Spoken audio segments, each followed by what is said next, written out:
Olá a todas e todos, eu sou Pedro Augusto do blog Cidadã Cidade, o blog de entrevistas de Campinas. Eu estou aqui ao lado da Daíse Lima, que é escritora, e vai nos falar a respeito da escrita, a respeito da forma como descobriu a arte da escrita, da palavra escrita.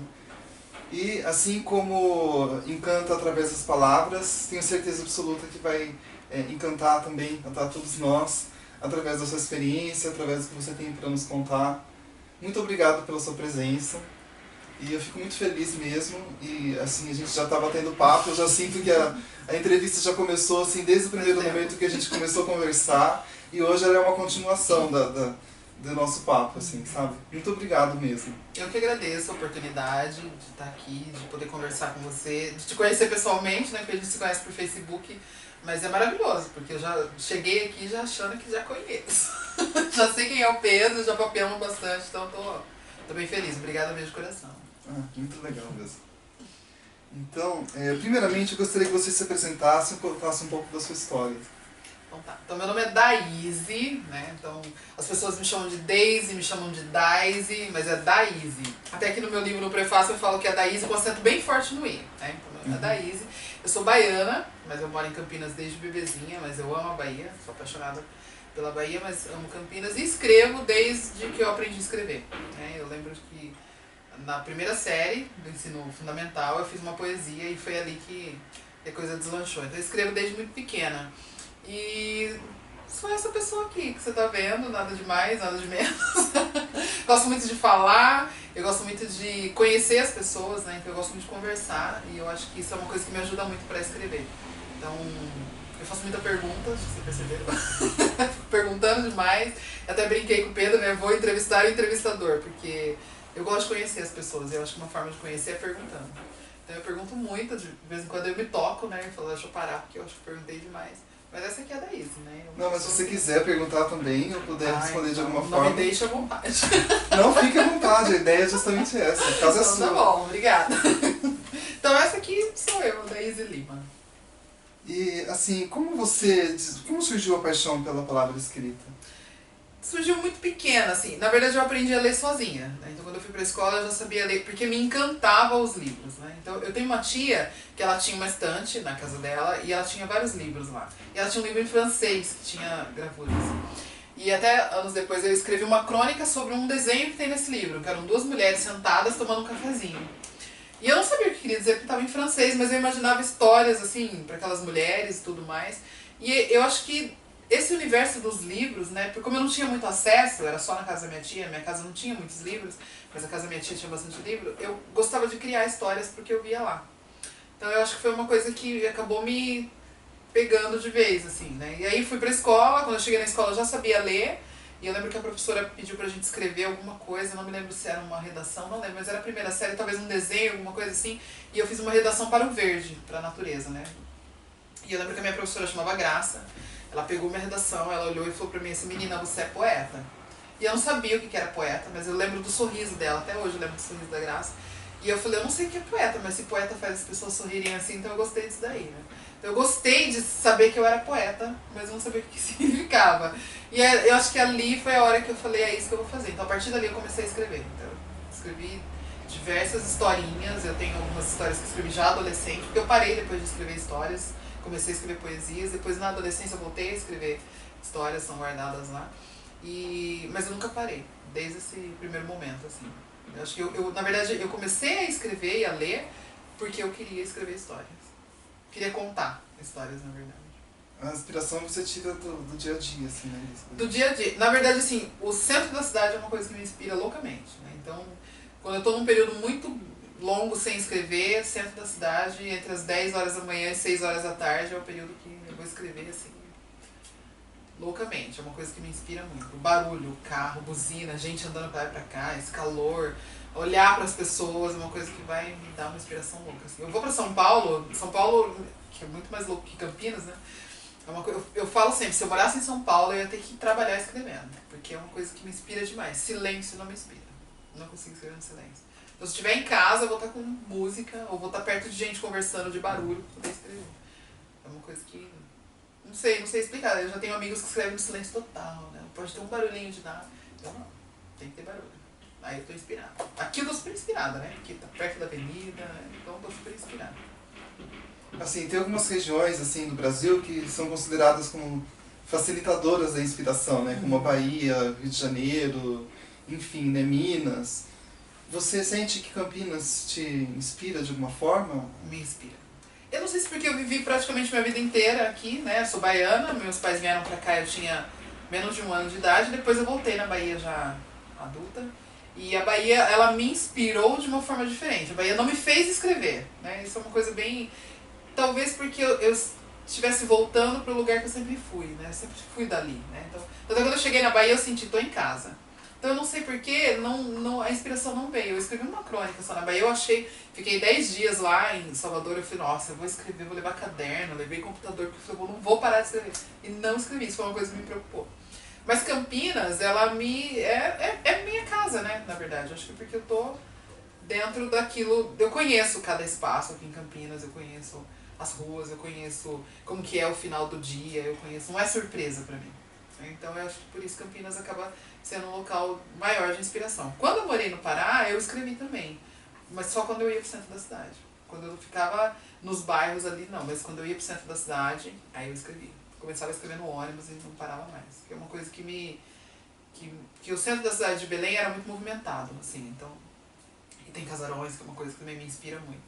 Eu escrevia bastante. Mas Campinas é o meu berço, assim, na verdade, né? Sou baiana, mas o Campinas serviu de berço. Nasci lá e vim pra cá, por isso que é um local que me inspira muito. Demais, até. Tem horas que me irrita.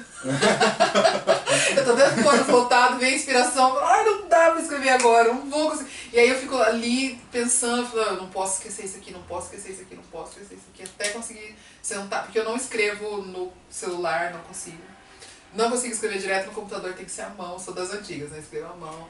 E aí eu fico torcendo pra alguém levantar pra eu poder sentar e escrever. Já cheguei a descer em ponto de ônibus, porque sabe quando tá te agoniando, você fala, não, preciso escrever, descia no próximo ponto pra poder escrever, pegava outro ônibus. Às vezes chegava até atrasado no trabalho. Porque eu fazia esse tipo de coisa, ou porque eu tava ouvindo uma história e eu falava, não vou descer no ponto agora, eu vou descer no outro, até essa pessoa terminar a história que eu tô ouvindo aqui.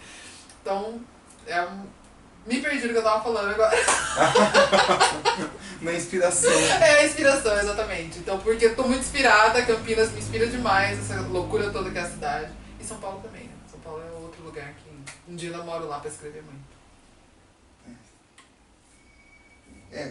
Quando você escreve, você consegue captar em momentos simples toda uma complexidade de sentimentos e emoções que proporcionam reflexão, né?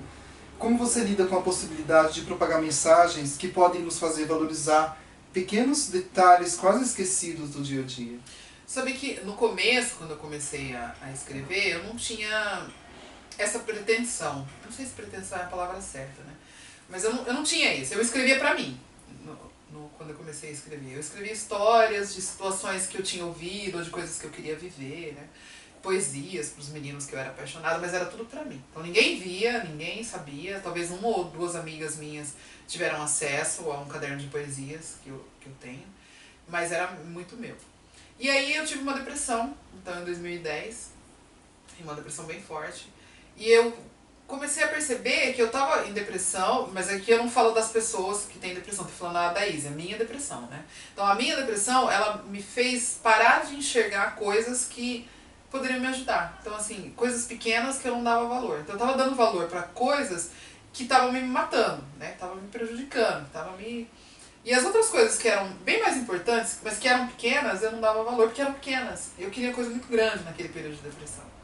E eu me lembro de um dia, assim, de meu chefe me mandar embora pra casa, porque eu não tinha condições de trabalhar naquele dia, eu tava chorando muito, tava bem. E ele me mandou embora. E aí, no bairro que eu moro, assim, agora fizeram um parque, mas nessa época não era um parque. Mas era um dia de chuva de verão, né? Aquela chuva que vem rapidinho, né? E o ônibus estava passando por esse local, que tem uma vista bacana do meu bairro, assim, né? Que ele fica na parte alta. Eu lembro que o céu tava todo vermelho. Assim, de um vermelho, assim, que até hoje eu nunca vi igual, né? Eu sempre falo que, às vezes eu acho que Deus faz as coisas só pra mim, né? Eu sou super egoísta, né? Ele pintou esse céu hoje pra mim, ele fez isso só pra mim. E eu lembro de olhar pro céu, aquele céu vermelho, e algo me dizer assim, é isso que é importante, sabe? Essas coisas são importantes. A florzinha, sabe? As coisas que você não tá dando valor. Você tá dando muito valor pra coisas que não precisa ter tanto valor assim. E aí eu escrevi sobre isso. E eu lembro que na época que eu escrevi sobre isso, eu não lembro onde eu postei, se foi Orkut ou Facebook, eu não lembro, 2010, acho que talvez foi Orkut, né? Eu acho. Eu lembro que eu escrevi e falei sobre isso, algumas pessoas vieram falar comigo. Nossa, Daísa, aquele seu texto me ajudou, nossa, realmente comecei a prestar atenção. E eu também comecei a prestar atenção, né, nas coisinhas pequenas, nas miudezas. E aí eu comecei a prestar atenção nisso e eu vi que aquilo tinha mudado o dia ou a vida de alguém, né? Teve textos meus que já, a pessoa me disse, mudou minha vida, né? Mudou, minha mãe tinha depressão e melhorou por causa de tal texto seu. E aí eu comecei a falar, nossa, então eu tenho uma responsabilidade agora, né? Na verdade eu não queria essa responsabilidade, mas agora eu tenho, né? E eu aceitei, então, essa missão que quando eu escrevo, quando eu falo de uma florzinha que nasceu em tal lugar e alguém fala, eu reparei. Essa semana, né, eu estava no ônibus e aí tem um corredor ali da João Jorge, né? E tá lotado de flores lilás, assim, eu amo aquele corredor. E eu tava olhando para as flores e pensando, nossa, que lindo, né? Floresceu de novo. E eu olhei que o moço na minha frente tava tirando foto. E aí eu falei, que vontade de ser amiga desse moço, sabe? De falar, moço, vamos ser amigo. Porque o ônibus inteiro, ninguém tinha reparado. Se reparou, ninguém falou nada, ninguém fez nada, ninguém se moveu. Mas ele começou a tirar foto. E aí eu comecei a pensar, pra quem será que ele tá tirando foto? Será que tá mandando pra namorado, pra esposa, sei lá, pra um amigo, não sei. Mas ele parou e viu. Então eu falei, ele tem horas de miudeza, né? Eu gosto de chamar pessoas que reparam nessas coisas de pessoas que têm horas de miudeza. Porque as coisinhas, elas estão aí. A florzinha que nasceu ali no canteiro, sabe? Aquela que nasceu no vão ali do Palácio da Justiça, nasceu uma florzinha amarela ali no vão dos tijolos ali da parede, né? Nasceu uma florzinha ali. E eu até escrevi sobre isso, porque um moço um dia foi arrancou a florzinha e jogou fora, né? E eu falei, gente, ele reparou na florzinha, mas ele foi e jogou fora, né? Ele arrancou, pisou e jogou no chão e foi embora. Então essas coisinhas eu resolvi chamar atenção. E eu vi que quando a gente dá atenção para essas coisas, a vida ganha um outro colorido. Não muda assim, né? A gente não vai conseguir emprego, ganhar dinheiro e coisas assim. Mas ela passa... Porque, na verdade, eu acho a vida muito chata. Então, às vezes as pessoas falam comigo, ai, que você deve achar a vida... Não, eu acho a vida muito chata. Né? Tem que pegar um ônibus lotado, enfrentar gente, ir trabalhar, e, sabe? E aguentar... Não trabalhar, mas aguentar um chefe chato, sabe? Coisas assim que você tem que fazer. A rotina, ela é muito chata e ela me mata. Mas quando eu começo a prestar atenção, eu falo, pô, eu tenho que pegar 2 ônibus para ir pro trabalho. Então nessa viagem, ao invés de ficar reclamando, e ai que saco, né, ônibus lotado, eu vou começar a reparar nas coisas, né? Então eu comecei a reparar nas flores, a reparar nos passarinhos, a ouvir mais as coisas que estão acontecendo, as conversas das pessoas, que às vezes são muito engraçadas as coisas que as pessoas falam, mas às vezes tem lição ali, né? A pessoa tá falando com a outra, não é nem comigo, né? Mas ela tá falando com o outro e eu falo, nossa, mas é verdade, é isso aí, dá vontade de me intrometer. E falar, ai, obrigada por você ter falado isso, nossa, que coisa linda.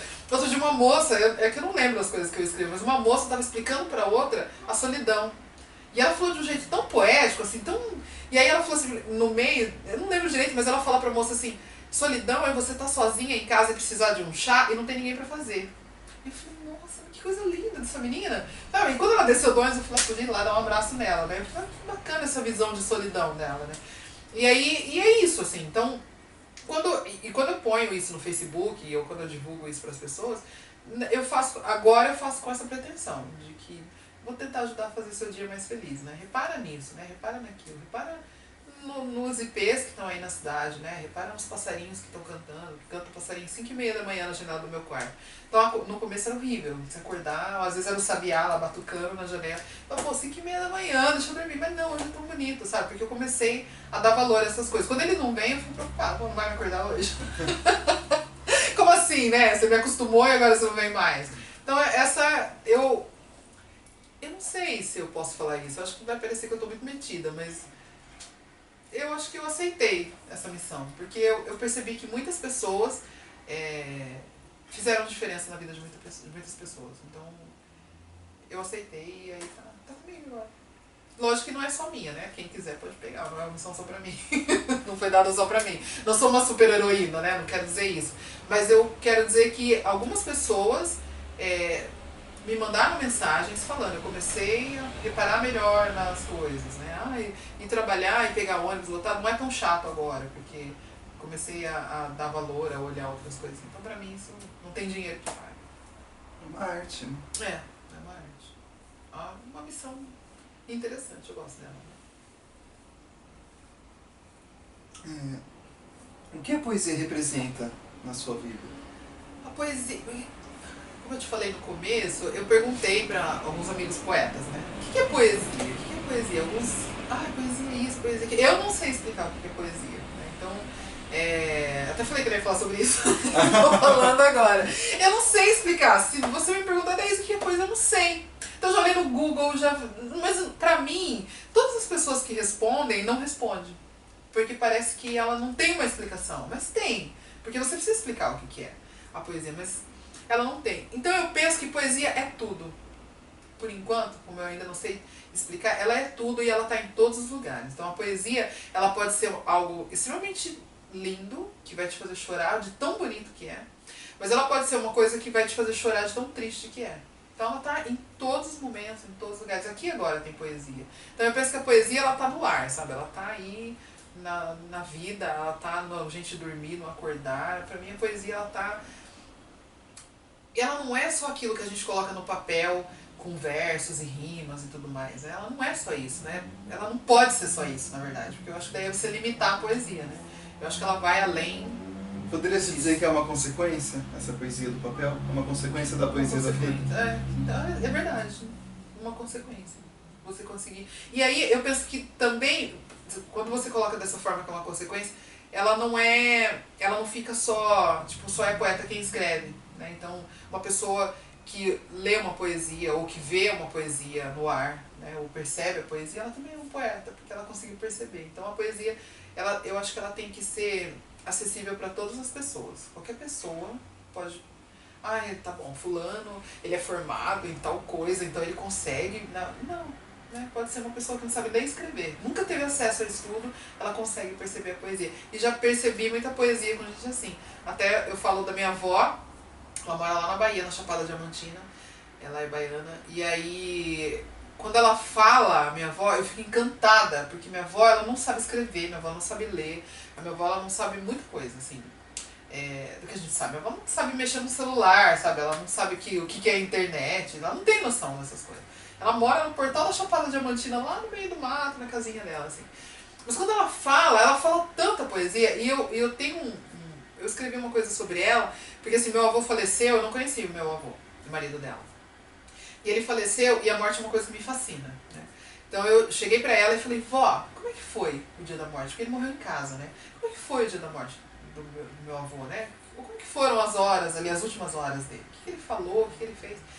E ela sentada no sofá, aquele jeitinho dela, lencinho na cabeça, toda matutinha assim, né? E ela falou pra mim assim, minha filha, e antes que a lua viesse buscar o sol, o teu avô entregou a alma ao Criador. Foi ser vizinho de Deus. E aí eu falei, gente, que poesia, isso é poesia, né? Então minha avó não sabe ler nem escrever, mas ela faz poesia quando fala. Então a poesia, ela é tudo isso, né? E ela tá na minha vida, ela entrou na minha vida sem eu saber que ela tinha entrado, e aí um dia eu percebi que ela tinha entrado, e eu espero que ela nunca mais saia, né? Eu espero que eu nunca perca essa capacidade de perceber a poesia. Então é uma coisa que eu tenho medo, na verdade. Quando eu tô muito dura, né, eu falo, poxa, não tô percebendo as coisas, né? Então agora eu endureci, deixa eu amolecer para poder dar espaço pra poesia entrar, porque é uma coisa que eu não quero perder. Ela fez a minha vida melhor, mais colorida, na verdade, deu mais cores. Puxa, ainda bem que eu insisti em fazer essa pergunta. Verdade. Foi tão lindo. Tô emocionada. Vamos lá, não vou chorar. E, olha, se você chorar, eu já falei. Tá, não chora não junto, é só entrevistada, é só entrevistador. Não me conter. Não se contém. Olha, se poesias podem ser sementes de esperança e podem nos dar um ponto de vista diferente da própria vida, como estimular a sua leitura e ajudar futuros poetas a se descobrirem através da palavra escrita, assim como você? Uma vez eu fui dar palestra numa escola, e aí um menininho falou assim pra mim, um adolescente, né, depois que terminou, ele falou assim, ele escreveu uma carta pra uma menina, ele estava apaixonado, e ele escreveu uma carta pra menina, e ele ia entregar a carta, ele queria que eu lesse a carta antes, né, e aí eu li, uma carta super bonita, e aí ele falou assim pra mim, mas eu queria fazer uma poesia. Aí eu falei pra ele, mas isso aqui é uma poesia, né, eu falei, veio de dentro de você, então isso aqui é uma poesia. E aí ele falou, então quer dizer que eu sou poeta? Eu falei, né, escrever uma carta de amor não é pra qualquer um, não. Da pessoa que é fácil, né? Então, e aí ele saiu todo feliz e contente dali. E aí eu pensei assim, a gente precisa mostrar para as crianças que a poesia, ela não é uma coisa impossível. Né? Então eu sou apaixonada por Manuel de Barros, né? Sou apaixonada por ele, poeta das miudezas, né? Então, e quando eu li Manuel de Barros, eu falei, nossa, né? Eu não sou ninguém perto de Manuel de Barros. Ainda continuo achando que eu não sou ninguém, mas eu sou um ninguém que faz poesia também. Né? Então, aí às vezes a gente pega, a gente tem que mostrar para as crianças, principalmente, se elas gostam se esse é o caminho, né? Que elas querem seguir da poesia, da escrita, que se você pega Cecília Meirelles, aí você fala, não vou escrever, porque olha como essa mulher escreve, né? Mas cada um é cada um. Né? Então, todo mundo tem o seu jeito. É lógico que a gente pode melhorar, a gente pode estudar, a gente pode procurar, né? Sempre aperfeiçoar aquilo que a gente está fazendo. Mas ela é possível para qualquer pessoa. Né? Então, se você gosta de escrever assim, e aí é uma coisa que eu sempre falo, tem gente que fala, Deise, eu escrevi essa poesia aqui, você pode arrumar ela para mim? Não, eu não posso. Eu não arrumo poesia de ninguém, eu não dou nota pra poesia, porque eu acho um absurdo, eu, Daíse Lima, fazer isso. Lógico que existem pessoas que são especialistas, né, que pode falar, mas eu acho que eu não tenho esse direito. Porque é uma coisa sua, ela veio daqui de dentro. Como é que eu posso falar pra você, ai Pedro? Ah, não, Pedro, essa poesia é sua aqui, não. Porque é seu, é o que você sentiu ali naquela hora, né? Eu sempre falo assim, a mesma coisa de se apresentar um filho pra alguém, e a pessoa fala assim, ah, seu filho é bonitinho, mas eu não gostei muito do nariz dele, tem como você mudar? Tem, sabe? Não tem como você mudar. E é o seu filho é lindo, né? Ele saiu de você.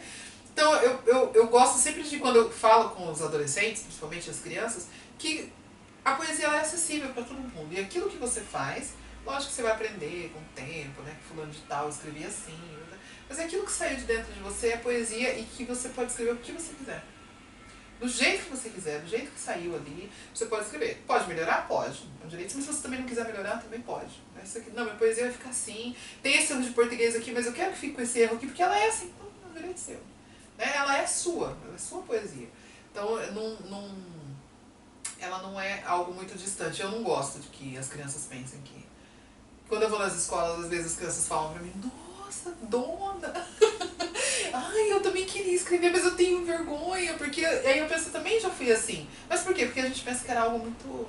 Ai, nossa, lá... Para alguns eleitos. Exatamente, mas não, ela é pra todo mundo. A poesia, ela é bem... Ai, não sei se essa palavra é democrática, não sei. Acho que é uma palavra meio que... Mas ela tá aí pra todo mundo. Todo mundo pode pegar, e todo mundo pode usar, e todo mundo pode escrever livre, se quiser. Né? Se não quiser escrever, também pode. Ah, eu quero pintar um sentimento que eu tive. É poesia. Ah, eu quero fazer uma música com o sentimento que eu tive. É poesia. Todo mundo, ela é livre, exatamente. Ela é livre. E ela te liberta também, eu acho. Você sente que você ainda tem muito que se libertar? Ai, muito. Muito. Às vezes eu penso... Às vezes eu tô com alguma coisa aqui presa, né? E aí eu ponho ela pra fora e... Na escrita, né? Eu uso a escrita pra me expressar, e aí eu ponho aquilo pra fora e falo, ai, consigo respirar aliviada, porque saiu. Né? Tá ali, saiu. Mas aí eu sei que eu ainda tenho mais coisas aqui, que eu ainda não consegui encontrar a palavra certa. Tem uma letra minha chamada Palavra Certa, que acabou virando uma música, que eu não consegui encontrar a palavra certa. Eu sei que ainda tem coisas aqui que pra colocar pra fora, mas eu não consigo encontrar as palavras. Que bom, né? Porque daí a fonte não secou ainda, né? Espero que não seque. Por enquanto, que ainda tenha bastante coisa, mas eu gosto disso, de saber que eu ainda posso fazer mais coisas, que ainda não é o fim. Com certeza. O que você poderia nos dizer sobre o hábito da leitura? Ler é uma coisa que é... Como que eu posso colocar? A leitura é fascinante, né? É uma coisa que... Sempre quando alguém fala comigo, eu dei palestra no pessoal do EJA, e aí um rapaz ele fez uma pergunta assim, ele falou, eu não gosto de ler. É uma coisa que eu não gosto, né? Então eu falei pra ele, mas você não gosta de ler nada? Não gosto de ler nada. E aí eu pensei assim, nossa, né? Eu nunca peguei uma pessoa que não gosta de ler nada. Então ele falou assim, o que você pode me ajudar? Como é que você pode me ajudar? Aí eu falei, o que eu posso ajudar? Eu falei, então, eu acho que uma coisa que eu poderia te ajudar é, primeiro você precisa descobrir uma coisa que você gosta, né? Então tem pelo menos um assunto que você gosta. Eu gosto de falar com meus amigos de esporte, então já tem ali uma coisa que você gosta. Então quando você começa a ler uma coisa que você gosta, a leitura ela fica mais prazerosa. Porque na escola, às vezes a gente vai ler livros que não gosta, né? Porque tem que ler, porque tem que fazer prova, tem que ler. Aí a leitura fica muito chata, né? Porque eu sou obrigada a ler isso aqui, eu não gosto. Mas quando você começa a ler coisas que você gosta, ela começa a ficar prazerosa. Eu, por exemplo, eu converso com pessoas, assim, nós dois somos dois adultos, né? E aí eu converso com o pessoal adulto, né? Pessoal das artes, e aí eles começam a falar de livro tal, livro não sei, e aí eu fico, nossa, fica quietinho aqui, porque eu nunca li esse livro. Não, daí se você leu, não li. Aí, não, também não li. Por quê? Eu, Daís Lima, amo literatura infanto-juvenil. Então, quando eu vou no sebo, eu vou na sessão de infanto-juvenil. E eu não tenho vergonha nenhuma de estar com um livro aqui que eu te comentei, Diário de um Banana, que eu vou lá no sebo comprar. Não tem problema nenhum de estar no ônibus, eu, uma mulher de quase 40 anos, lendo literatura infanto-juvenil. Porque eu descobri que é isso que eu amo ler. Então é uma coisa que eu vou ler assim. Um livro de literatura infanto-juvenil eu vou ler em 10 minutos. É uma coisa que eu adoro. Adoro. Lógico que leio livros também adultos, né? Mas se eu tiver um de literatura infanto-juvenil, é o que eu vou pegar para ler primeiro. Tem até uma Guimarães de Castro Andrade, que é uma escritora aqui de Campinas, eu sou apaixonada por ela. Ela escreve assim, as histórias infanto-juvenis assim, encantadoras, eu sou louca, né, pelo que ela escreve. Então eu acho que o que pode estimular a leitura é isso, descobrir uma coisa, um assunto que você gosta. Ah, eu gosto de terror. Então vai ler livros de terror. Compra revistas de terror, né? Não precisa necessariamente livro. Lê um jornal, lê uma revista, vai desenvolvendo o hábito. E aí, com o tempo, você vai vendo que aquilo vai ficando prazeroso. Né? Quando você falar, eu só vou ler porque na escola está sendo obrigado, você nunca vai desenvolver o hábito da leitura, vai ser muito difícil. Porque você detesta aquilo, mas você está lendo. Porque... Vou dar um exemplo. Quando eu estava na quinta série, se eu não estiver enganada, a professora mandou a gente ler o livro 15 da Raquel de Queiroz. Você imagina, a tortura. Depois, quando adulta, eu li o livro de novo, e aí com outro olhar, mas naquela época, 11, 12 anos, ler um livro dessa grossura, falando sobre a seca, foi horrível, né? Então, na verdade, a professora não ajudou a gente, ela desestimulou, porque tinha que fazer uma prova sobre aquilo, então não foi bom. Mas eu já gostava de ler antes, né? Mas ler o 15 foi difícil. Então, eu sempre falo isso. Tenta descobrir uma coisa que você gosta e leia sobre esse assunto. Ou, de repente, um escritor que você gosta, né? Alguma coisa...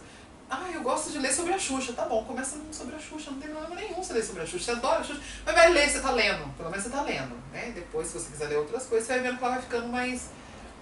Com a tecnologia, o celular, a gente vai ficando meio... deixando os livros de lado, né? Dá pra você baixar, mas às vezes você não faz isso. E aí, o que eu percebo? As pessoas reclamam dos textões no Facebook. Por que ela reclama? Porque tem que ler. Então ela não quer ler aquilo lá. Né? E às vezes o textão é maravilhoso. A pessoa está contando uma coisa, às vezes é bobagem, né? Mas às vezes ela está contando uma coisa assim, fantástica, uma história. Ai, mas lá vem textão. Me irrita essas pessoas do lá vem textão. Por quê? Porque ela não quer ler, porque ela desestimula. Então, baixa o livro no celular. Eu não gosto, prefiro ler livro, pegar na mão, ler o livro físico. Mas se você consegue ler no celular, então baixa no celular, no ônibus, a hora que a viagem está chata, pega lá, vai lendo, vai desenvolvendo isso. Com o tempo ele vai ficando prazeroso, eu garanto que vai ficando. Por falar em livro, eu gostaria que você falasse sobre os seus. Ah, então. Eu vou falar dos meus filhos. Eu tenho 2 livros, né? O primeiro chama A Moça do Coração Bobo, que é um livro de poesias. E o segundo é esse aqui, que tá velhinho, né? Que tá comigo, é o meu, que é As Crônicas da Observadora Crônica. Na verdade, o de poesia, ele tá um ligado no outro, né? Quando uma pessoa um dia falou, outro dia o Facebook me trouxe isso de lembrança, ela, tentando me ofender, ela falou que eu tinha olhos de criança, né? Então eu falei, nossa, que bonito. Nossa. Porque quando eu fiz o livro de poesia, eu achava que eu escrevia como uma mulher madura, né, adulta. E ela leu o meu livro e a gente teve uma discussão e essa pessoa falou, você tem olhos de criança. E eu falei, então é isso, né? O livro A Moça do Coração Bobo, apesar de ter sido escrito por mim, né, uma mulher, eu acho que ele tem uma literatura, não literatura, ele tem um olhar meio infantil da vida, né? Eu acho que eu ainda sou criança. Síndrome de Peter Pan. Eu ainda sou criança, né? Um olhar em forma de poesia, mas em forma de poesia ali com versinho, né? Algumas com rimas, mas ele não foge disso que eu falo sempre, né? Do observar. Então tem poesias de amor lá, tem um ou 2 contos talvez, e algumas poesias de amor romântico, né? Mas tem a poesia do dia a dia, né? Do olhar, de ver a coisa com olhos diferentes. As crônicas da Observadora Crônica são crônicas, não estão em formato de poesia, ali com cara de poesia. Você bate o olho, isso aqui é poesia. São crônicas, mas é o mesmo olhar. Então, outro dia eu estava pensando nos 2 livros e eu vi que um está ligado com o outro, né? Um está em forma de poesia, com rimas e versos, e o outro está em forma de crônica, mas é o mesmo olhar, né? Então, as crônicas da Observadora Crônica eu fiz com o intuito de ajudar as pessoas que pegam ônibus, né? Aí eu falo, mas quem não pega ônibus pode ler também, por favor. Mas quem pega ônibus, são leituras rápidas, né, de observações do ônibus. Então, a maior parte das crônicas que tem aqui são de conversas, de observações, de prestar atenção. Eu ando com fone, ouvindo música, né, que eu adoro música. Mas quando eu vejo duas pessoas conversando, eu abaixo o volume do fone e aí eu fico ali, ouvindo. Eu falo, uma hora ela vai falar alguma coisa interessante, uma hora e já tô com o caderninho aqui, já começo a anotar. E aí eu vou colocando aqui pra poder chamar a atenção das pessoas, né? Pra poder... Primeiro, pra nunca deixar de ler. Né? Aí volta na pergunta anterior, né? Para as pessoas começarem a gostar de ler. E aí já teve gente que falou, depois que eu comecei a ler essas coisas, comecei a gostar de ler. E isso me deixa muito feliz, né? E também para que as pessoas prestem atenção, né? Então essa minha... posso colocar? A frase que eu sempre uso é repare. Sempre isso, repare. Sim, você faz a leitura do mundo e as pessoas fazem a leitura do seu texto. Do meu texto, exatamente. E aí, não é. E às vezes as pessoas falam assim pra mim, Daisy, fala que ônibus é esse que você pega, né? Porque acontece tantas coisas assim desse ônibus. Então não é esse ônibus que eu pego, o ônibus que essa pessoa pega também acontece. Só que às vezes ela tá, sei lá, cabeça no mundo da lua, né? Tá preocupada com outras coisas, não tá prestando atenção. Então não é o meu ônibus, né? Então é o olhar. Então não é o local que você tá, é o olhar. Então isso foi uma coisa, na verdade eu dei o nome de observadora crônica por causa de uma professora que falou que eu era muito observadora. Então eu gostei disso. Falei, nossa, eu nunca tinha percebido que eu era observadora. Então eu falei, vai ter as crônicas observadora crônica, porque é uma coisa que eu não consigo parar. Então às vezes eu me sinto até mal educada, assim, né? Porque eu falo, poxa, tô prestando atenção na conversa dos outros. Minha mãe sempre falou que você era feio.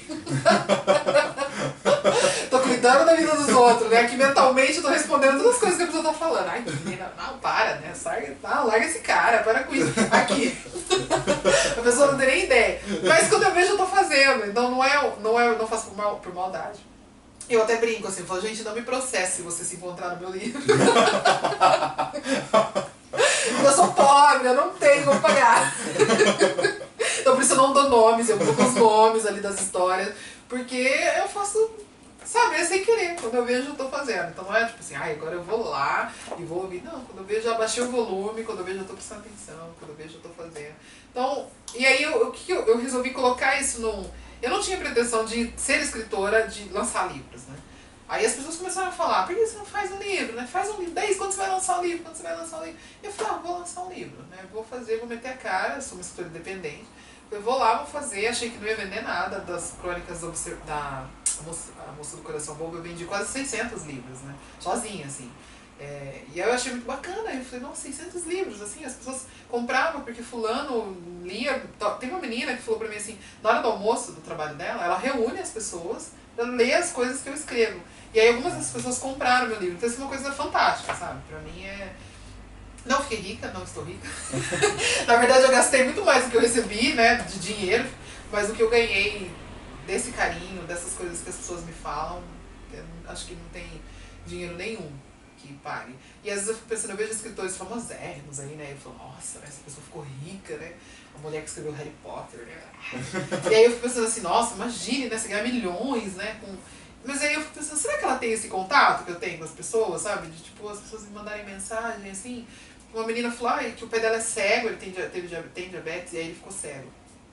Todo dia ele fala, filha, e aí, o que a sua amiga escreveu? Então ela lê pro pai as coisas que eu escrevi, ó. Fico até arrepiada aqui, deixa eu começar a chorar.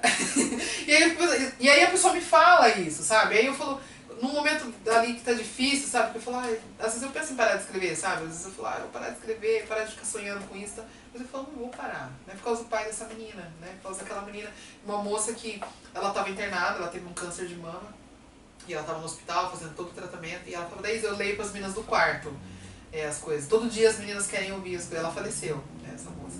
E aí quando eu fiquei sabendo da morte dela, eu fiquei muito triste, mas me deu uma paz muito grande, de saber que num determinado momento ali eu fui a alegria dela, sabe? Ela falou, tá ali com dor e lê alguma coisa que eu postei. Então aquilo pra mim, eu não tenho dinheiro que pague isso aqui. Então por mais que eu tenha recebido, não tenha recebido o valor que eu gastei com os livros, porque alguns eu dei de presente, ou pessoas chegavam em feiras que eu participava, sabe? Pessoas entravam, que lindo, não tenho dinheiro pra comprar agora, e a pessoa se emocionava e falava, não vai comprar, vou te dar o livro de presente, né? Não tem condições. E aí, muita gente fala, você fica sonhando com isso, né? E escritor não fica rico no Brasil, mas eu não sei se eu quero ficar rica também. Tá bom. Porque eu tenho esse retorno das pessoas, né? Essa coisa de andar na rua e separada, sabe? Você é da Daisy Lima, pode dar um abraço. E as pessoas vêm emocionadas a falar comigo, e eu fico pensando, nossa, mas ela tá chorando porque eu escrevi uma coisa que, sabe? Aí eu fico, isso pra mim sensacional. Então eu penso que meu livro é bom. Posso fazer uma proposta pra você, que não fazia parte do nosso script? Pode! Eu pedi pra você ler um trecho do seu livro, que você selecionasse. Deixa eu ver aqui. Tem algumas coisas marcadas aqui, porque eu leio... Deixa eu ver. Tá caindo uns pedaços, né? Pode ser uma crônica? Claro. Da mexerinha. Chama Viver 100 anos. É assim. Preciso achar minha luva. Eu disse ontem, enquanto procurava na pilha de roupas lavadas, que sai de cima da cama para o sofá e do sofá para minha cama todos os dias. Mesmo com as mordidas da cocozinha e tendo que sair a cada segundo atrás dela, porque ela abocanhava uma peça e saía arrastando pela casa, eu finalmente encontrei minhas luvas. Hoje, meus dedos não ficarão dormentes e nem as unhas roxas. No ponto de ônibus, um senhor de chapéu igual ao do Chaves disse para a senhora fumante que fazia muito tempo que ele não via um frio assim. Que tá demais. Que as crianças na escola, onde ele é segurança, nem brincam porque esse frio não dá vontade de fazer nada. A senhora acendeu outro cigarro e concordou. Me afastei dos dois. Não gosto do cheiro de cigarro. O ônibus chegou em seguida. Hoje não está vazio. Quase todos os lugares ocupados, mas achei um lugar lá no fundo. Sentei. Ao meu lado sentou uma senhora com cara de poucos amigos. Braços cruzados, cara fechada que me aperta. Tudo bem, eu não queria mesmo puxar papo com ela. O senhor corintiano entrou. Passou na catraca, acenando para o senhor careca, sentado perto da porta, e já logo disse alguma coisa do Coringão. Não ouvi direito, mas os dois seguiram conversando.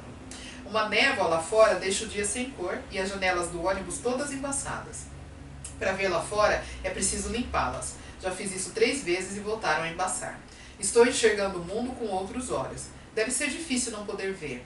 Lembrei da minha bisavó, Dindinha, que era cega. Ficou cega depois de adulta, depois de já haver descoberto o mundo, conhecido as cores, as flores, os filhos, a vida. Dindinha morreu cega. Me lembro de entrar em seu quarto nas pontas dos pés para mexer em suas coisas antigas. Um silêncio total, e de repente ela dizia: quem é que está aí? É tu, né, Daíse? Ô menina arteira, tá mexendo no quê?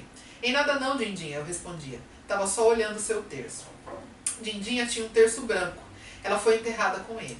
Todos os dias, às 6 da tarde, a minha avó ligava o rádio para ela ouvir a Ave Maria e, de olhos fechados, segurando o terço, Dindinha rezava.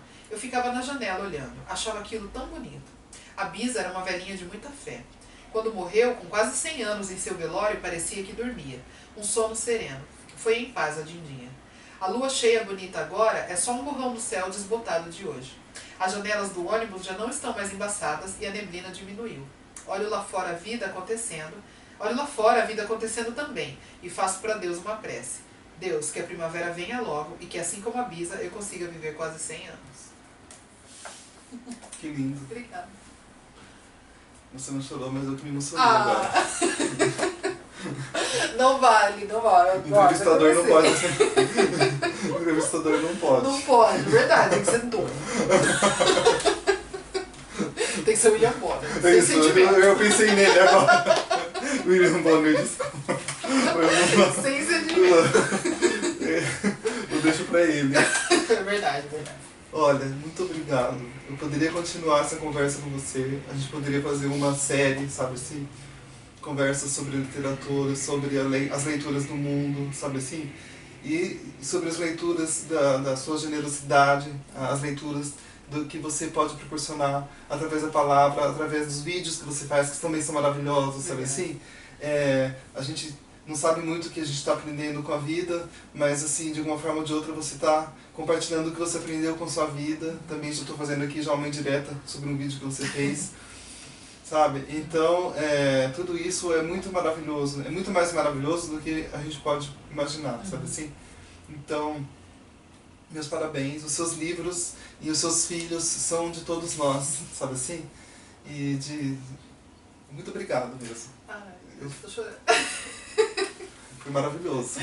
Obrigada, Pedro. Muito obrigada pela oportunidade. Você é um amor de pessoa, adorei conhecer você. Nem sei se cortou agora essa parte da filmagem. É isso aí, gente.